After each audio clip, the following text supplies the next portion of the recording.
Hi friends, வணக்கம். This is Shivaji. Stop loss strictly maintain பண்ணுங்க. Stop loss போட தெரியலனா stop loss போட கத்துக்குங்க. Stop loss போட கத்துக்கிட்டீங்கன்னா உங்களுடைய டார்கெட் நீங்க எங்க செட் பண்றீங்களோ செட் பண்ற டார்கெட்ல பிரைஸ் ரீச் ஆகுற வரைக்கும் ஹோல்ட் பண்ணுங்க ஃப்ரெண்ட்ஸ்.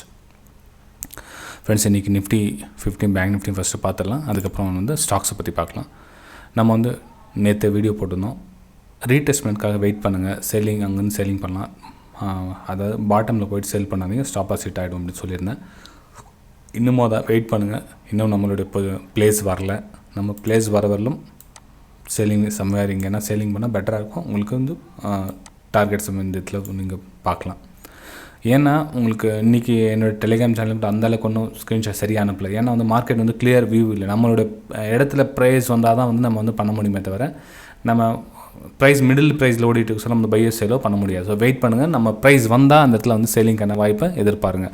நிஃப்டி 50யோட ப்ரைஸ் வந்து கிட்டத்தட்ட 17,330 380 அந்த ரேஞ்சில் வந்து ப்ரைஸ் லோயரில் ஃபார்மேஷன் ஸ்டார்ட் ஆகிடுச்சுன்னா ஓகே அங்கேருந்து சேல் பண்ணலாம். ஏன்னா உங்களுக்கு லோயர் ஹையில் ப்ரைஸ் கிடைக்குது. ஓகே, ப்ரீவியஸ் ரேஷன்ஸ் அதுக்கு முன்னாடி ரேஷன்ஸ் ப்ளஸ் 200 EMAக்கு கீழே ப்ரைஸ் ட்ராவல் ஆகிட்டு இருக்குது. இந்த இடத்துல ப்ரைஸ் ரிஜெக்ஷன் ஆகிறதுக்கான வாய்ப்புகள் நிறைய இருக்கும். ஓகேங்களா?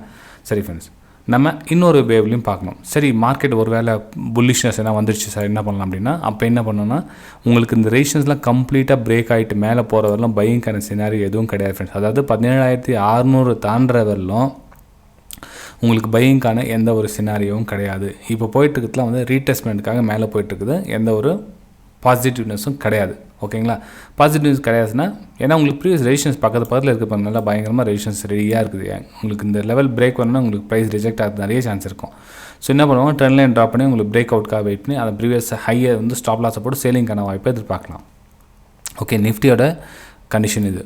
ஏன்னா மேலே போயிடுச்சுன்னா அப்போ வந்து நம்ம இதை வந்து கீழே வந்து இதை வந்து டபுள் பாட்டமாக அக்செப்ட் பண்ணிக்கலாம். அதுக்கப்புறம் நெக்லைன் கட் பண்ணிவிட்டு மேலே போய்ட்டு ரேஷன்ஸ் ரீடெஸ்ட் ஆகிட்டு அதுக்கப்புறம் மேலே போனால் தான் நீங்கள் பை அண்ட் சேலுக்கான வாய்ப்பை எதிர்பார்க்க முடியும். ஜஸ்ட் இந்த டபுள் பாட்டம் மட்டும் வச்சுக்கிட்டு நீங்கள் பை அண்ட் சேலுக்கான வாய்ப்பை எதிர்பார்க்க முடியாது. ஓகே, சரி ஃப்ரெண்ட்ஸ். நெக்ஸ்ட் வந்து bank Nifty. Friends, bank Nifty பார்த்தீங்கன்னா பாருங்கள், ரேஷன் ஜோன் நம்ம எடுத்து ட்ராப் பண்ணது அப்படி தான் இருக்குது. கம்ப்ளீட்டாக ரேஷன் ஜோனில் ப்ரைஸ் கரெக்டாக ரெடியாக இருக்குது.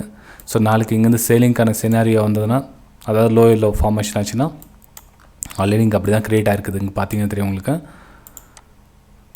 ஒரு சேலிங்கான சிக்னல் கொடுத்து தான் ரெடியாக இருக்குது. ஸோ ப்ரைஸ் வந்து அகைன் உங்களுக்கு ஃபாலிங் ஆகிடுச்சுன்னா சேலிங்கான ஒரு மூமெண்ட் பார்க்கலாம். இதெல்லாம் ஃபஸ்ட் லெவல் வந்து 36,400 வரலாம் ஃபஸ்ட் லெவல் பார்க்கலாம். செகண்ட் லெவல் வந்து 36,200 வரலாம் பார்க்கலாம். ஓகேங்களா? ஏன்னா வந்து மார்க்கெட் அங்கேருந்து உங்களுக்கு மேலே போனோன்னா கூட ஒரு புல் பேக் எடுத்துகிட்டு தான் வந்து மார்க்கெட் மேலே போகும். ஓகேங்களா? ஸோ அப்போ வந்து கீழே வந்து நமக்கு பாட்டம்ஸ் எல்லாம் இதில் பார்த்தீங்கன்னா உங்களுக்கு ட்ரிபிள் பாட்டமே உங்களுக்கு ரெடி ஆகிட்டு பாருங்கள்.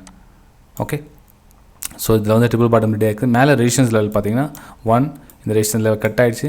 திரும்ப மேலே போய் ரீடெஸ்ட்காக மேலே போச்சு, அகைன் ஒரு ரீடெஸ்ட் மேலே போச்சு, அகைன் இன்னொரு டைம் ரீடெஸ்ட், மல்டி டைமில் உங்களுக்கு ரேஷன்ஸ் வந்து அதாவது பிரேக் பண்ண ட்ரை பண்ணுது. ஸோ இந்த இடத்துல பிரேக் ரிஜெக்ஷன் ஆச்சுன்னா சின்னதாக ஒரு புல் பேக் வந்து அதுக்கப்புறம் மேலே போகிறதுக்கான வாய்ப்பு இருக்குது. ஸோ இந்த இடத்துல நீங்கள் ஒரு சேலிங்கான ஒரு ஆப்பர்ச்சுனிட்டியை எதிர்பார்க்கலாம். ஓகேங்களா? ஸோ புல் பேக்னால் உடனே வந்து அன்றைக்கே போய்டுன்னு சொல்கிறது முடியாது. மேபி வெட்னஸ்டே, தேர்ஸ்டே, அந்த ஃப்ரைடே அந்த டைமில் ஒரு புல் பேக் மேலே போகலாம். நாளைக்கு சினாரியோ பார்த்தீங்கன்னா எண்டிங் கேண்டில் பார்த்தீங்கன்னா 1 hour கேண்டில் இது. 1 hour கேண்டில் செல்லிங் ப்ரைஸ் நல்லா கிளியராக தெரிஞ்சு பாருங்கள் ரிஜெக்ஷனை. ஸோ செல்லிங்கான வாய்ப்பு எதிர்பாருங்க. ஃபஸ்ட் லெவல் வந்து 36,400, செகண்ட் லெவல் வந்து 36,200. சரி, பையிங் சைடு என்ன ஏதாச்சும் உங்களுக்கு சினாரியோ வந்தது அப்படின்னா நீங்கள் என்ன பண்ணலாம்னா இதுக்கு மேலே க்ளோசிங் கொடுங்க ஃப்ரெண்ட்ஸ். அதாவது மார்னிங் வந்து ஒரு 1 hour மேலே க்ளோசிங் கொடுத்துட்டு ஒரு ரீடெஸ்ட்டை எடுத்துகிட்டு அகைன் உங்களுக்கு கண்டினியூவாக வந்து ஹையர் ஐ ஃபார்மேஷன் பண்ணிவிட்டு மேலே போகுதுன்னா அப்போ வந்து நீங்கள் பை அண்ட் சேலுக்கான ஒரு ஏற்பாடு பண்ணலாம். அது வரையிலும் பை அண்ட் சேலுக்கான வாய்ப்புகள் கிடையாது. இந்த ப்ரைஸ் ரிஜெக்ட் ஆகிட்டு இந்த சப்போர்ட் எடுத்து மேலே போகிறதால பை பண்ணலாம், இல்லை மேலே போய்ட்டு ரீடெஸ்ட் எடுத்து மேலே போனால் பை பண்ணலாம். ரெண்டு விஷயம் நடந்தால் மட்டும் பை பண்ணலாம். மிச்சம் எந்த சினாரி இதுக்குள்ளே மிடில் கேண்டில் கிரியேட் ஆகிடுச்சுன்னா வெயிட் பண்ணுங்கள் சேலிங்காக. ஓகே, சரி ஃப்ரெண்ட்ஸ். இப்போ வந்து நம்ம ஸ்டாக்ஸை பார்க்கலாம். TCS ஆனால் என்ன பண்ணலாம்? TCS வந்து பை அண்ட் சேலுக்காக ரெடியாக இருக்குது ஃப்ரெண்ட்ஸ். பை அண்ட் சேலுக்காக ரெடியாக இருக்குது. வெயிட் ஃபார் ரீடெஸ்ட்காக வெயிட் பண்ணுங்கள். ஸோ நீங்கள் வந்து நல்ல ஒரு ப்ரைஸ் பார்க்கலாம். அதாவது ஒரு பிரேக் அவுட்டுக்காக வெயிட் பண்ணுங்கள். சின்னதாக ஒரு புல் பேக்கோ மார்க்கெட் ஒரு வேளை நெகட்டிவ் ஓப்பன் ஆச்சுன்னா அதில் நீங்கள் பை அண்ட் சேலுக்கான வேலையை பார்க்கலாம். கீழே பார்த்தீங்கன்னா MACD ஒரு இண்டிகேட்டர் கூட உங்களுக்கு லைட்டாக இது இண்டிகேட்டர் இருந்தால் அந்த அளவுக்கு ஒன்றும் யூஸ்வல் விடுங்க. அதாவது பேசிக் பிகினர்ஸ்க்கு வந்து எங்கே பை பண்ணணும் எங்கே சேல் பண்ணணும் தெரியாத இருக்கவங்களுக்கு இது வந்து ஒரு யூஸ்ஃபுல்லாக இருக்கும். ஓகேங்களா? இது மேலே ஃபுல் டிபெண்ட் ஆகிடாதீங்க. இதுக்கு மேலே எவ்வளோ விஷயம் இருக்குது. இதுக்கு மேலே வந்து டைம் ஃப்ரேம் பார்க்கணும். எந்த டைம் ஃப்ரேம் இப்போ நீங்கள் 1 hour time frame 1 hour time frame எடுத்துருவீங்களா? நீங்கள் வந்து 5 மினிட்ஸில் வந்து பையிங்க்கு சிக்னல் என்ன கொடுக்க பாருங்கள். அதாவது 5 மினிட்ஸில் வந்து ஒரு ட்ரையாங்கிள் பேட்டர்னோ இல்லை வெட்ஜ் பேட்டர்னோ உங்களுக்கு ஏதாச்சும் ஹெட் அண்ட் ஷோல்டர் பேட்டர்னோ உங்களுக்கு ஏதாச்சும் பேட்டர்ன் கிரியேட் ஆகுதான்னு பாருங்கள். இந்த ஏரியாவில் உங்களுக்கு பை அண்ட் சேல் சிக்னலுக்கான பேட்டர்ன் கிரியேட் ஆகுதான்னு பாருங்கள். நல்லா கவனிங்க. பை அண்ட் சேல் சிக்னலுக்கான பேட்டர்ன், செல் அண்ட் பைக்கான பேட்டர்ன் கிடையாது. செல் அண்ட் பைக்கான பேட்டர்ன் எப்போனா இந்த 200 EMAக்கு ப்ரைஸ் கீழே வந்துட்டதுக்கப்புறமா உங்களுக்கு இந்த இடத்துல செல் அண்ட் பைக்கான பேட்டர்ன் ஏதாவது கிரியேட் ஆச்சுன்னா செல் அண்ட் பை பண்ணலாம். இந்த இடத்துல வந்து பை அண்ட் செல்லுக்கான பேட்டர்ன் மட்டும் தான் நீங்கள் யூஸ் பண்ணிக்கணும். ஓகே, சரி. நெக்ஸ்ட் வந்து ஹிந்துஸ்தான் ஜிங்க். இதில் வந்து பை அண்ட் செல்லுக்கான வாய்ப்பு எதிர்பாருங்க. பை அண்ட் செல்லுக்கான வாய்ப்புனா ஜஸ்ட் பிரேக் அவுட் கொடுத்துருக்கு. இந்த லெவலில் பிரேக் அவுட் கொடுத்து ரீடெஸ்ட் வரும். ஸோ ரீடெஸ்ட் எடுத்து இந்த சப்போர்ட் எடுக்குதான்னு பாருங்கள். இந்த இடத்துல நீங்கள் பை அண்ட் செல்லுக்கான வேலையை இந்த இடத்துல பார்க்கலாம். டாப்பில் போய்ட்டு பை பண்ணாதீங்க. நிறைய டைம் சொல்லியிருக்கேன், டாப்பில் போய்ட்டு பை பண்ணாதீங்க. போட்டோம் ப்ரைஸ் நமக்கு தேவையில்லை. நமக்கு தேவையான ப்ரைஸ் வந்தால் மட்டும் தான் நம்ம பண்ண முடியும். நம்ம இந்த இடத்துல பை பண்ணால் ஸ்டாப் லாஸ் போடணும். ஸ்டாப் லாஸ் எவ்வளோ லெவல் இருக்குதுன்னு பாருங்கள். ஓகே, நீங்கள் இந்த இடத்துல பை பண்ணாலும் ஸ்டாப் லாஸ் இங்கே தான் வரும். நீங்கள் எங்கே பை பண்ணாலும் ஸ்டாப் லாஸ் இங்கே தான் வரும். ஓகேங்களா? சரி ஃப்ரெண்ட்ஸ், பார்த்து பண்ணுங்கள். நெக்ஸ்ட் வந்து ஹேவல்ஸ் இந்தியா பார்த்தீங்கன்னா இதுலேயும் வந்து ஒரு பை அண்ட் செல் சிக்னலுக்காக தான் ரெடியாக வெயிட்டிங்கில் இருக்குது. ஸோ எங்கே பை பண்ணலாம் அப்படின்னா சேம் இதுலேயும் ரீடெஸ்ட்காக வெயிட் பண்ணுங்கள். ரீடெஸ்ட் எங்கே வரும்னா மேபி இந்த இடத்துல வரும். ஏன்னா இந்த ரேஷன்ஸ் இருக்கு இல்லைங்களா, இந்த ரேஷன்ஸ் வந்து இப்போ வந்து சப்போர்ட்டாக ஒர்க் ஆகும். ப்ளஸ் நமக்கு ட்ரெண்ட் லைன் வந்து மல்டி டைம்ஸ் சப்போர்ட் கிடைக்கிறதுனால இந்த இடத்துல பை அண்ட் செல்லுக்கான வேலையை எதிர்பாருங்க. மார்க்கெட் ஒரு வேலை ஹை அண்ட் மேலேயே ஓப்பன் ஆகிடுச்சுன்னா இக்னோர் பண்ணிவிடுங்க. ஏன்னா வந்து நான் ஆல்ரெடி சொன்ன மாதிரி டாப்பில் பை பண்ணாதீங்க. ரீடெஸ்ட்காக வெயிட் பண்ணுங்கள். ரீடெஸ்ட் பண்ணதுக்கப்புறம் பை பண்ணுங்கள். ஓகே, ஏன்னா உங்களுக்கு இங்கே ரேஷன்ஸ் தான் நல்லா சப்போர்ட்டாக மாறும். ஓகேங்களா? நெக்ஸ்ட் வந்து கடையில் ஹெல்த் கேர்.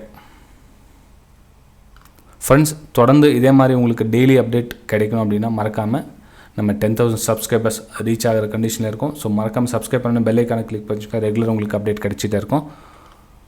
ஃப்ரெண்ட்ஸ், இது வந்து சேலிங்க்கான ஒரு அதாவது ஸ்டாக்ஸ் கடையில் ஹெல்த் கேர் கிளியராக தெரியுது. அதில் ஒன்றும் பெரிய விஷயம்லாம் கிடையாது. அதில் சொல்ல வேண்டிய அவசியம் கிடையாது.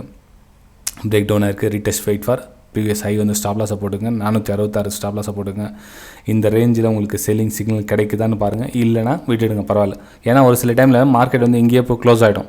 இன்றைக்கி நிஃப்டி பார்த்தீங்கன்னா அந்த வந்தால் க்ளோஸ் ஆச்சு. நிஃப்டியும் பேங்க் நிஃப்டியும் நம்ம வெயிட் பண்ணிவிட்டு அந்த ஃபாஸ்ட்டாக போயிட்டு மேலே இருந்து ரிகவர் ஆகும். ஆனால் கடைசி வரலும் வரவே இல்லை. ஸோ மார்க்கெட் கடைசி அங்கே போய் க்ளோஸ் ஆகிடுச்சு. ஏன்னா நம்ம பொறுமை இருக்கிறதுல நமக்கு சேல் கொடுத்துட்டோம்னு சொல்லிட்டு என்ன பண்ணுவாங்க, இந்த மார்க்கெட் ஒரு ரெட் கேண்டில் கிரியேட் ஆயிடுச்சுன்னா இங்கேயே சேல் பண்ணிவிடுவாங்க. அப்போ என்ன ஒன்று நிறைய பேர் மார்க்கெட் சேல் பண்ண வச்சுருவாங்க. இந்த இடத்துல சேல் பண்ண வச்சுட்டு மார்க்கெட் நம்ம அப்போ தான் ரீடெஸ்ட் போகும். ரீடெஸ்ட் எத்தனை பேர் எங்கெங்கே ஸ்டாப் லாஸ் போட்டுருக்கோம், எல்லா ஸ்டாப் லாஸ் ஹிட் ஆகிடும். கடைசியில் மார்க்கெட் இங்கே ஹோல்ட் ஆகிடும். இன்ட்ராடே ட்ரேடிங் பண்ணுவாங்க என்ன பண்ணுவாங்க, ஆல்மோஸ்ட் எல்லாமே வந்து பொசிஷன் கட் பண்ணிவிட்டு வெளியே வர வேண்டியது தான். ஓகே, ஸோ அதனால தான் சொல்கிறேன், கொஞ்சம் வெயிட் பண்ணுங்கள். இந்த இடத்துல உங்களுக்கு செல்லிங் கிடைச்சா சேல் பண்ணுங்கள் ஃப்ரெண்ட்ஸ். நெக்ஸ்ட் வந்து கமின்ஸ் இந்தியாவில் என்ன, எஸ் கிளியரு பை சிக்னலுக்காக வெயிட் பண்ணுங்கள். ட்ரெண்ட் வந்து 200 EMAக்கு மேலே போய்ட்டு 1 ஹவர் சாட்டுது. ஸ்டாக்ஸ்லேயும் வந்து நல்ல ஒரு பர்ஃபார்மன்ஸ், நல்லா ஒரு பை சைடுக்காரங்க கொடுத்துருக்கு. ஏன்னா கீழே பார்த்தீங்கன்னா ஒரு டபுள் பாட்டம் க்ரியேட் ஆகிருக்குது. அப்புறம் ட்ரெண்ட் லைன் கட் பண்ணியிருக்கு பாருங்கள். இந்த ட்ரெண்ட் லைன் கட் பண்ணி ரீடெஸ்ட்காக வரட்டும். ஸோ அந்த இடத்துல வந்தீங்கன்னா உங்களுக்கு பை சைடுக்கான வெயிட் பண்ணுங்கள். ஓகேங்களா? சரி ஃப்ரெண்ட்ஸ், வீடியோ பிடிச்சினா மறக்காமல் ஒரு லைக் பண்ணுங்கள். சப்ஸ்கிரைப் பண்ணி பெல் ஐக்கானை கிளிக் பண்ணி வச்சுக்கோங்க. என்னுடைய லைவ் மார்க்கெட்டில் பை வியூ சேல் வியூ உங்களுக்கு லேர்னிங் பர்பஸ்க்காக யூஸ்ஃபுல்லாக தேவைப்பட்டுச்சுன்னா இந்த வீடியோக்கு லிங்க் கொடுத்துருக்கு பாருங்கள், டெலிகிராம் சேனலில் நீங்கள் அதில் ஜாயின் பண்ணி வச்சுக்கலாம். Okay, bye friends.